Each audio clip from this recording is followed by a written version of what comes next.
Hi, it's the Rawesome Vegan Gal here, and today I'm continuing my series of videos for a company called Forager Project. I did one a couple weeks ago, and for the rest of these, I want to thank Maud from the company for sending me coupons so I can do about another. I'm going to be doing another 6 videos because the other video was the product I had gotten on my own. So this is one of their other unique products I really think would be interesting to try. And also I'll have a link below to their website. So this is the Forager Organic Dairy-Free Sour Cream. It's plant-based cultured. It's 12 ounces, USDA organic, dairy-free, and probiotic.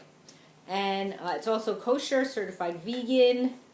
Let's see what else to tell you. It's also perishable, so keep refrigerated and consume within 7 days of opening. And it says here their traditionally cultured dairy-free sour cream is rich, creamy, and tangy, making it perfect for all your favorite recipes. So you may use it in a way that differently than I do. And not really much to tell you about nutritional information here. It's 2 tablespoons is considered a serving, and it says it has 11 servings. A little bit of fat, a little bit of sodium because they do use some sea salt. The base is mostly coconut and cashew milk. And they use some other things to thicken it, like tapioca starch, etc. You could just check that out on their website. And then they have about 6 different active cultures in here as well. Let's see what else to tell you. I think that's about it.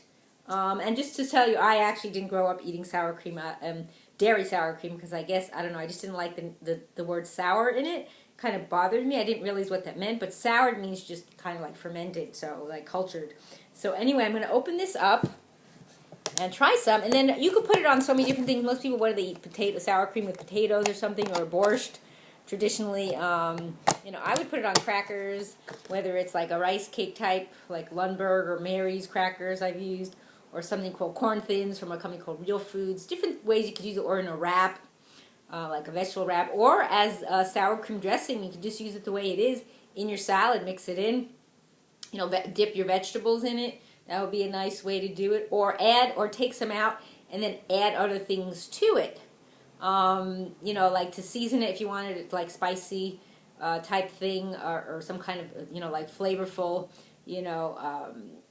savory type thing where you can make kind of into a dressing. So they use agar in here, and that's for the thickener. It's actually a seaweed. So I'll show you what it looks like. It looks similar to the other one I did, but you can see it's kind of like wiggly. So I'm going to try a little bit of this. And it has a nice taste. I don't know. I guess that's what sour cream is supposed to taste like, sour. Kind of like you'd culture like yogurt, but more tangy. A little more tangy, but not super tangy. So then I just have some Mary's crackers over here. This is their jalapeno flavor. So I'll just have a link to their website too. You can check them out. So I'm just going to put a little on this cracker. It's a little spicier cracker than I usually use, but just to give you the idea. So probably the sour cream will kind of soften the heat of the cracker. And it makes it taste good too. So very nice. So I hope you definitely will check out this company and all their products. So again, this is the Forager Organic Dairy-Free Sour Cream, plant-based cultured, 12 ounces. And yeah, they do. It is a great company, and they've been doing this for a while now. And they have their own creamery that they do everything on their own. They're based out of San Francisco, so they do it up there. And I thank you for watching. It's the Rawesome Vegan Gal.